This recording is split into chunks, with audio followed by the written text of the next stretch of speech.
Hello, this is Malorian from Warhammer, and welcome to the fifth episode of the Orc Tactical Team. And what we'll be talking about today is actually a pretty fun one, and it's the psychological tactics.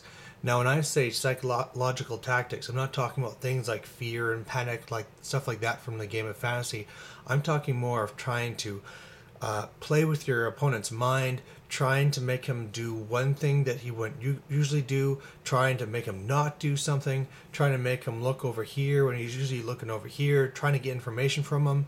It's stuff like that we're going to be talking about. So the way I want to first say and go from here, though, is that this set of tactics is not always a good path to go. One, some people see it as cheating. You know, we'll talk more as especially the biggest offenders come up, but you gotta watch that. So usually, friendly games, you don't do this. Personally, I usually only do these on tournaments. And the other thing is that you have to watch who you do it as well, because some people will see right through it.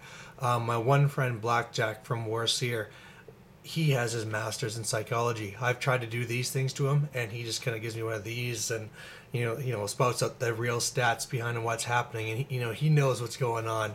So just that's a little forewarning before we get into this. All right, but let's jump right in. So I'm going to start going from when you start the battle, going to the very end. So first thing, when you're going into the battle, you see your opponent, and he's starting to set up.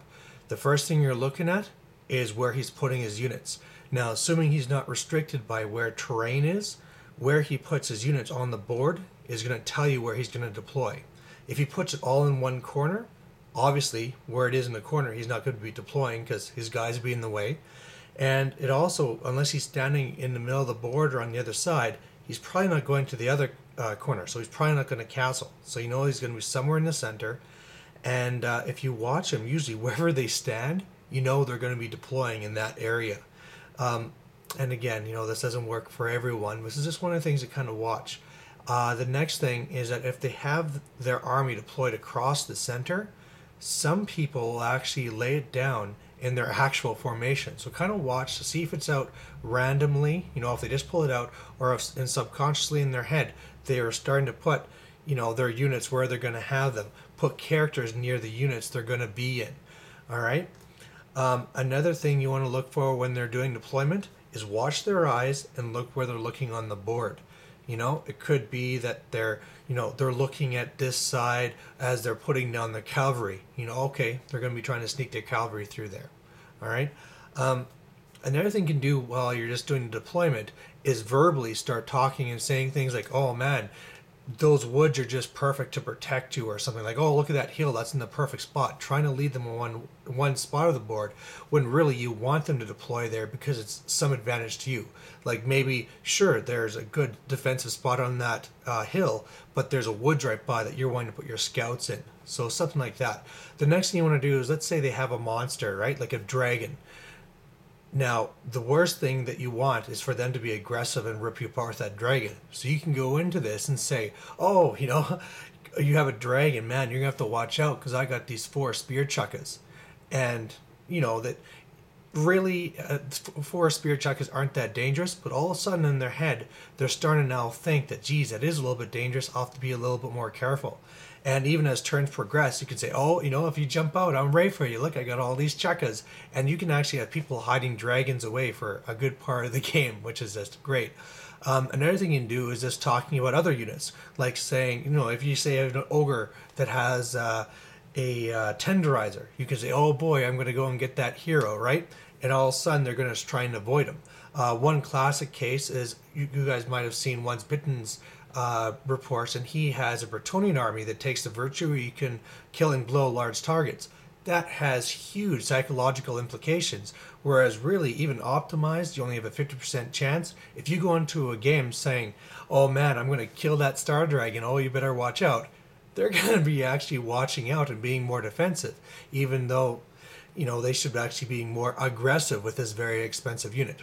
All right, now we'll get into the actual game. So we're starting to play, and one of the things you can do is starting to kind of goad them on. This is kind of even more just kind of like taunting, but you can say you move up a unit that has your boss in it, and it's like, "Okay, it's go time, we're gonna fight now," And when they charge you, you're just really setting them up for a flee. I've done that with lots of different units. I used to love to do that with the Temple Guard and Slan.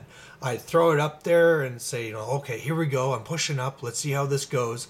They would charge me, assuming that I'm going to be holding. I flee.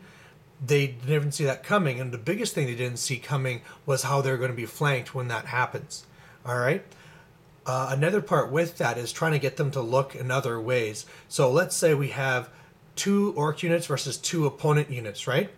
Now, what I might do before I move them up is I'll say, okay, I got to take you on. Let's just get this fast cav out of the way. And then, I'll move this up. And I really start playing with this other unit, showing how I'm going to be trying to flank if you attack here, right? Really bring the attention here.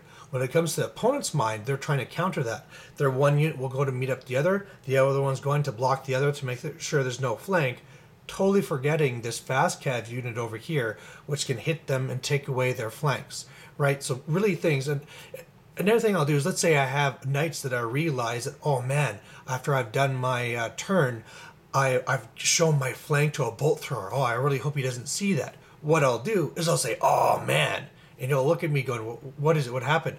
And I'll say something else like, oh, geez, like over here, oh, I didn't get that block out of the way, and now you can take off that rank bonus before combat. I really should have, screened them or something. And it's just really taking their attention away. You didn't have to even say anything, right? Get down to another unit. Start doing your line of sight to try and see if you have line of sight for something over here so that they're looking here and not over there. Another thing you can do is, once you're in combat, let's say you had a shaman and a unit of orcs that just got charged by a unit of sword masters with a mage, right? As soon as that happens, you go, oh boy, shaman combat. And for them, they're kind of thinking, okay, this guy, he wants to have a shaman combat. All right, let's do that. So he'll take the challenge with the shaman, and, that'll be a pillow fight. And for you, it's actually an advantage, because had he not done that, he could have easily, rejected the challenge, gone to the back, killed them off with the sword masters. But, thinking in his head, he doesn't want to disappoint you, right? So you're almost using that psychological tactics just to really draw him in and think that, okay, let's have some fun. Another good one is with fanatics or even with assassins. So what we can do is, let's say you have a unit that doesn't even have any fanatics in it. On your turn, you move it up and you say it to them, all right, I dare you to come within 8 inches. And all of a sudden, they're wanting to stay back. Now, big thing to remember here, it doesn't work if they actually have a unit that can bait out the fanatics. But if they have a lot of infantry and monsters, all of a sudden they're thinking, oh man, I don't want to go and release those fanatics. And they'll stay back a little bit, trying to encircle you, meanwhile giving you more time to hit them with your artillery. The same thing works with the assassins. And you guys have probably seen the trick or heard of it, where on the side of the board, you put your fanatics or you put your assassins, even though they're not in your army. So your opponent thinks they're there, even though they're not. Now, this is a big one where, especially at a tournament, people might get upset and think you're cheating. So you have to be really watchful of that.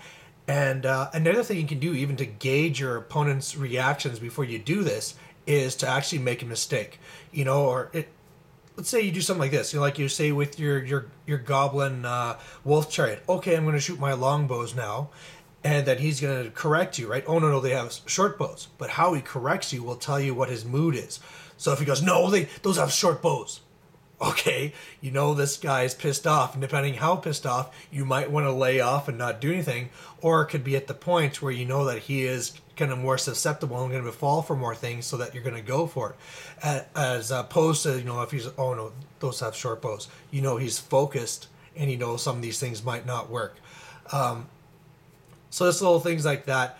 Another thing you can do that's also a little bit sneaky is when it comes to the magic phase, right? Going and just like with the fake fanatics, having fake dice. You're pulling out your spell dice and you put a couple of dice here. There's nothing saying where you put dice, and when they're trying to cast things, they're thinking to themselves, oh man, he still has 4 dispel dice. Of course, if he ever asks you where are these from, you have to say that, no, these are my dispel dice and those aren't. Well, until he asks, he thinks those are part of your pool. Same thing with your power dice. You're setting up with your power dice, you put an extra 2 there, you never actually use them because that'd be full-fledged cheating. But when he's thinking to dispel, he's looking there going, oh, I gotta watch out for those dispel dice. Same thing when trying to cast something. You can go and say, oh man, I need to draw out some more of your dice before I do this big spell, but there really is no big spell.